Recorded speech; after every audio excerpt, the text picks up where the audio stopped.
السلام علیکم ورحمۃ اللہ وبرکاتہ، نحمده ونصلی علی رسولہ الکریم، اما بعد فاعوذ باللہ من الشیطان الرجیم، بسم اللہ الرحمن الرحیم، رب اشرح لی صدری ویسر لی امری واحلل عقدۃ من لسانی یفقہوا قولی۔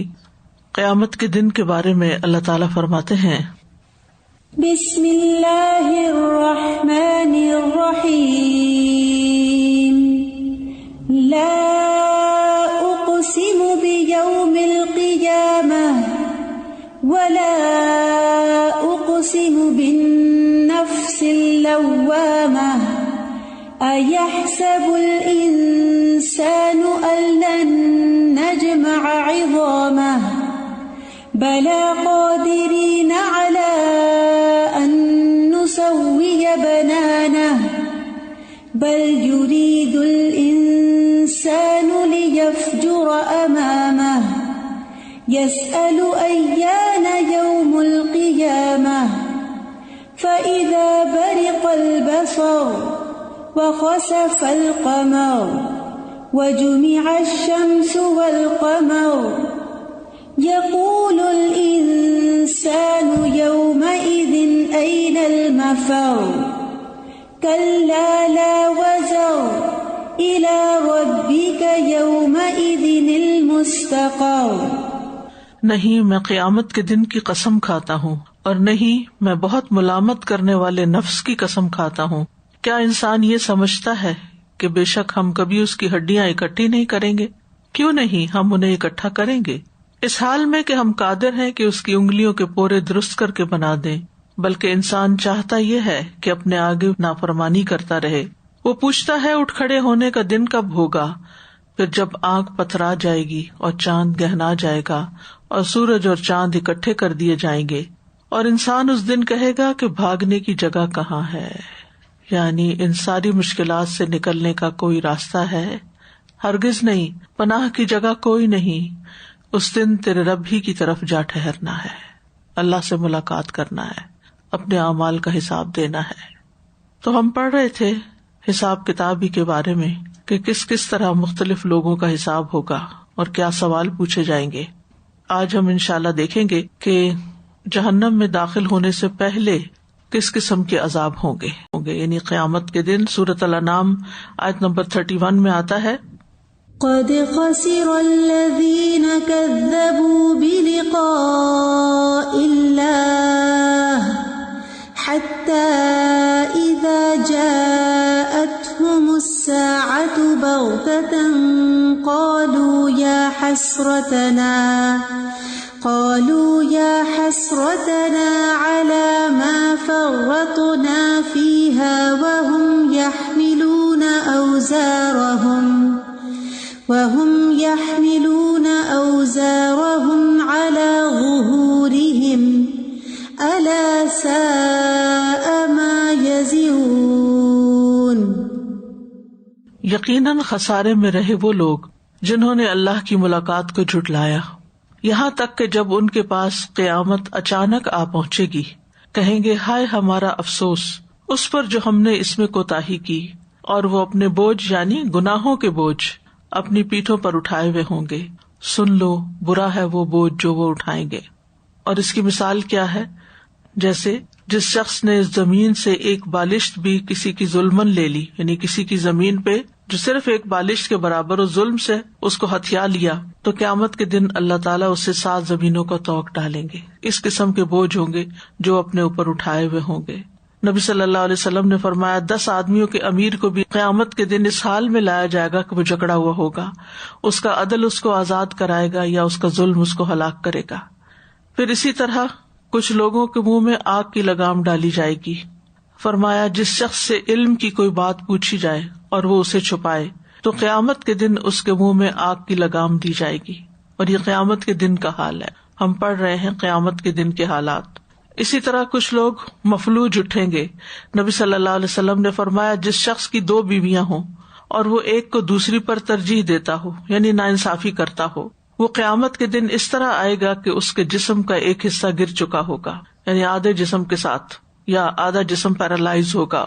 اسی طرح گندگی پھیلانے والے کا انجام نبی صلی اللہ علیہ وسلم نے فرمایا، جس شخص نے قبلہ رخ تھوک دیا وہ قیامت کے دن، یعنی نماز میں اگر اس کو ضرورت پیش آئی تو اس نے سامنے ہی تھوک دیا، تو وہ قیامت کے دن اس حال میں آئے گا کہ اس کا تھوک اس کی دونوں آنکھوں کے درمیان پیشانی پر ہوگا اور اسی چہرے کے ساتھ سب کے بیچ میں ہوگا۔ پھر قیامت کے دن بھوک محسوس کرنے والے، نبی صلی اللہ علیہ وسلم نے فرمایا دنیا میں زیادہ پیٹ بھر کے کھانے والے قیامت کے دن سب سے زیادہ بھوکے رہیں گے۔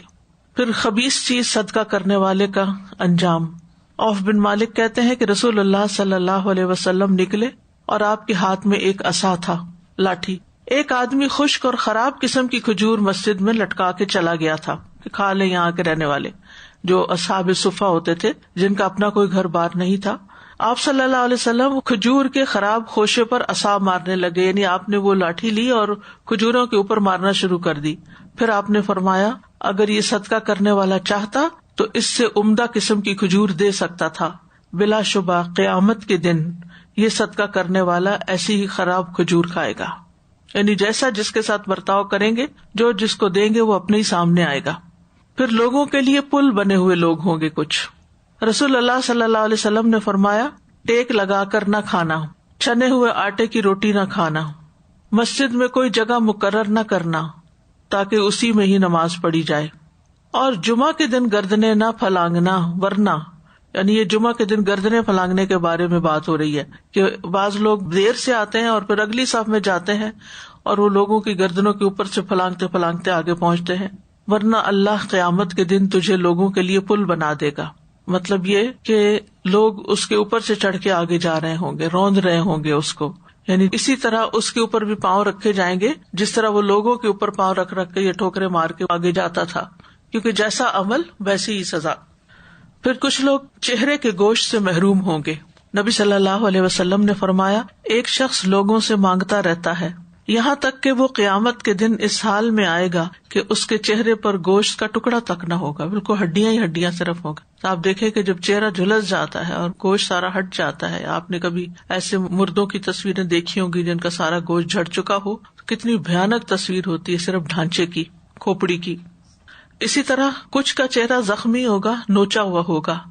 نبی صلی اللہ علیہ وسلم نے فرمایا جس نے محتاج نہ ہونے کے باوجود سوال کیا، یعنی ضرورت نہیں تھی بس ویسے ہی مانگنے کی حرص، تو قیامت کے دن اس کا سوال چہرے پر خراش اور زخم کی صورت میں اور نوچے ہوئے چہرے کی کیفیت میں ظاہر ہوگا۔ عرض کیا گیا اللہ کے رسول محتاج نہ ہونے کی حد کیا ہے؟ فرمایا 50 درہم یا اس کی قیمت کے برابر سونا، یعنی جس کے پاس اتنا مال ہو اور پھر وہ اپنا مال بڑھانے کے لیے لوگوں سے مزید پیسے مانگے تو یہ اس کے لیے ذلت کا باعث ہوگا قیامت کے دن۔ رسول اللہ صلی اللہ علیہ وسلم نے ایک اور جگہ فرمایا، مسند احمد کی روایت ہے، مانگنے والے کے چہرے پر قیامت کے دن خراشیں ہوں گی، اس لیے جو چاہے اپنے چہرے کو بچا لے۔ سب سے ہلکا سوال قریبی رشتے دار سے سوال کرنا ہے جو اپنی کسی ضرورت کی وجہ سے کوئی شخص کرے، اور بہترین سوال وہ ہے جو دل کے استغنا کے ساتھ ہو، اور تم دینے میں ابتدا ان لوگوں سے کرو جن کے تم ذمہ دار ہو۔ یعنی استغنا کے ساتھ کا مطلب یہ ہے کہ وہ خود غنی ہے اور اس کو ضرورت نہیں ہے، لیکن بعض اوقات ایسا ہوتا ہے نا کہ آپ کو دوسروں کی، جیسے ولا یحض علی طعام المسکین، اس پر بھی سزا سنائی گئی کہ جو مسکین کو کھانا کھلانے کی ترغیب نہیں دیتا، تو مسکین کو کھانا کھلانے کے لیے اگر کوئی شخص پیسے اکٹھے کرتا ہے اور وہ سوال کرتا ہے تو اس کے اپنے اندر استغنا ہے، اس کو ضرورت نہیں ہے، لیکن وہ ایک اچھے کاز کے لیے لوگوں سے سوال کر رہا ہے، تو ایسے سوال کی اجازت ہے۔ اور تم دینے میں ابتدا ان لوگوں سے کرو جن کے تم ذمہ دار ہو، یعنی جب تم اپنا مال خرچ کرنے لگو تو سب سے پہلے اس پہ مال خرچ کرو جس کے نان نفقے کی ذمہ داری تم پر ہے، جو تمہارے قریبی لوگ ہیں۔ پھر اسی طرح خیانت کرنے والوں کا انجام کیا ہوگا؟ بعض اوقات نبی صلی اللہ علیہ وسلم مال غنیمت میں سے ایک جانور کی پیشانی کے بال پکڑتے اور فرماتے اس میں سے میرا بھی وہی حصہ ہے جو تم میں سے کسی کا ہے سوائے خمس کے، اور وہ بھی تم پر ہی لوٹا دیا جاتا ہے، لہذا دھاگا اور سوئی یا اس سے بھی کم درجے کی چیز ہو تو واپس کر دو، اور خیانت سے بچو کیونکہ وہ قیامت کے دن خائن کے لیے باعث عار و ندامت ہوگی۔ پھر ریاکاروں کا انجام، نبی صلی اللہ علیہ وسلم نے فرمایا جو کسی مسلمان کا ایک نوالا کھائے گا یعنی بغیر اجازت کے تو بے شک اللہ ویسا ہی نوالا اسے جہنم کا کھلائے گا، اور جو کسی مسلمان کا کپڑا پہن لے گا یعنی بغیر اس کی اجازت کے چرا کے تو یقیناً اس سے اللہ جہنم کا لباس پہنائے گا۔ جو کسی آدمی کی برائی کرنے کے سبب ریاکاری اور شہرت کے مقام پر کھڑا ہوا، یعنی وہ اس لیے دوسرے کی برائی بیان کر رہا ہے تاکہ اس کو شہرت مل جائے. اور آج کل آپ دیکھیں کہ سوشل میڈیا میں یہ بہت ہو رہا ہے کہ اگر کسی کو بہت شہرت ملی ہوئی ہے تو اس کے اوپر تنقید کر کے یا اس کے بارے میں کچھ برا سرا لکھ کے لوگ خود ٹرینڈنگ میں آنا چاہتے ہیں. ویسے تو ان کو کوئی جانتا نہیں، یعنی کوئی معمولی سا لکھاری ہے، کوئی اس کو جانتا نہیں، نہ کوئی اس کے آرٹیکل پڑھتا ہے، لیکن وہ مشہور ہونے کے لیے کیا کرتا ہے، کسی بڑی شخصیت پہ تنقید کر دیتا ہے، کنٹروورسی کھڑی کر دیتا ہے، تو اس کی وجہ سے مشہور ہو جاتا ہے. تو جو کسی کی برائی بیان کر کے اپنی شہرت حاصل کرے تو قیامت کے دن اللہ اسے شہرت اور ریاکاری کے مقام پر کھڑا کریں گے.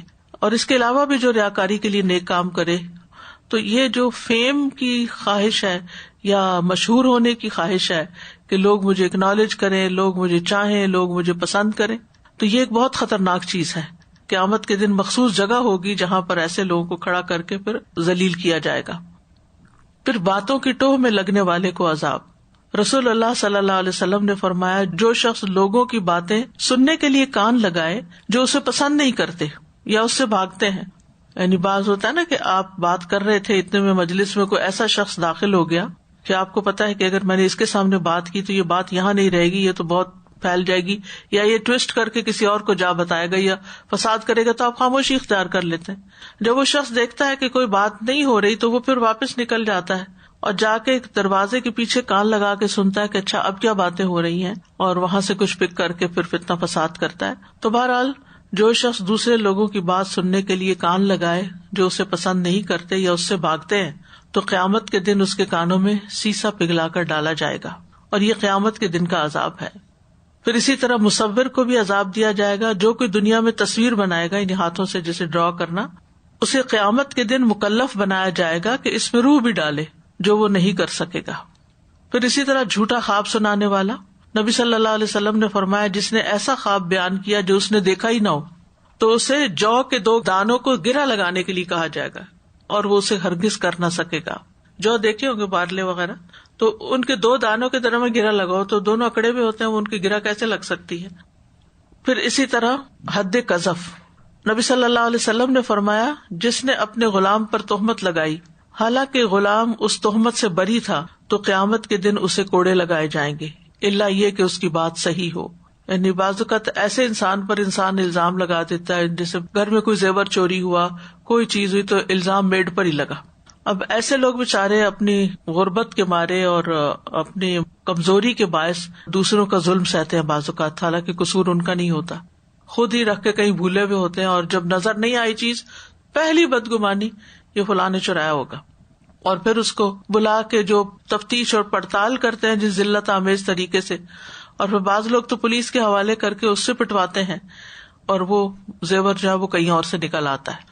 تو اگر کسی نے کسی کو اس طرح پٹوایا تو قیامت کے دن اس کو بھی پیٹا جائے گا. پھر شہرت کا لباس پہننے والے کو عذاب دیا جائے گا. نبی صلی اللہ علیہ وسلم نے فرمایا، جس شخص نے شہرت کا کپڑا پہنا، اللہ تعالیٰ قیامت کے روز اسے ویسا ہی کپڑا پہنائیں گے، یعنی پرومیننٹ ہونے کے لیے جیسے کوئی لباس پہنا جاتا ہے. پھر ریشم کے استعمال پر آگ کے طوق کا عذاب ہے. معاذ بن جبل کہتے ہیں کہ نبی صلی اللہ علیہ وسلم نے ایک شخص کو ایک جبہ پہنے دیکھا جس کا گریبان ریشم کا بنا ہوا تھا. آپ نے فرمایا، قیامت کے دن یہ آگ کا ایک طوق ہوگا.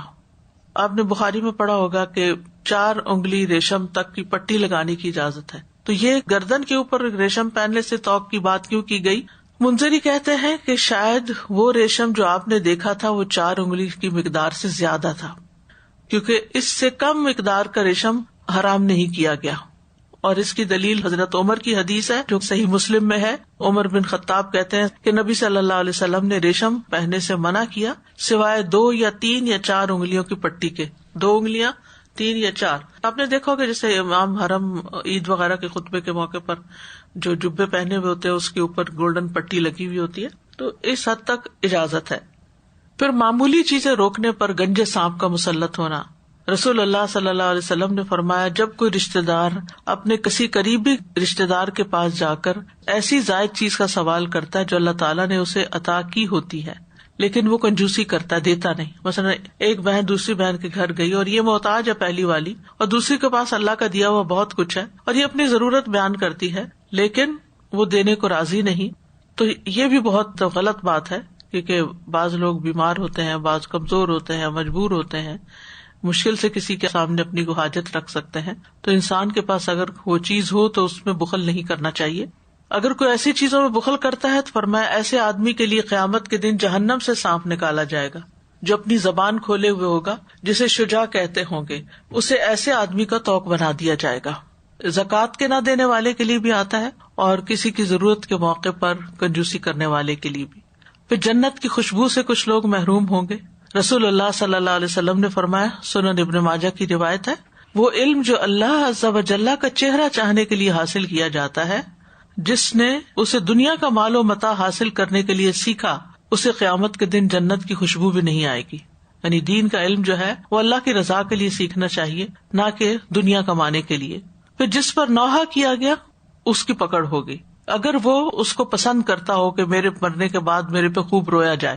اور اسی طرح جو نوحہ کرنے والی ہے، فرمایا اگر اپنی موت سے پہلے توبہ نہ کرے تو قیامت کے دن اس حال میں کھڑی ہوگی کہ اس پر گندھک کا کردہ اور زنگ کی چادر ہوگی، یا خارش کی چادر ہوگی جس کو کہتے ہیں، وَدِرْعٌ مِّن جَرَبٍ.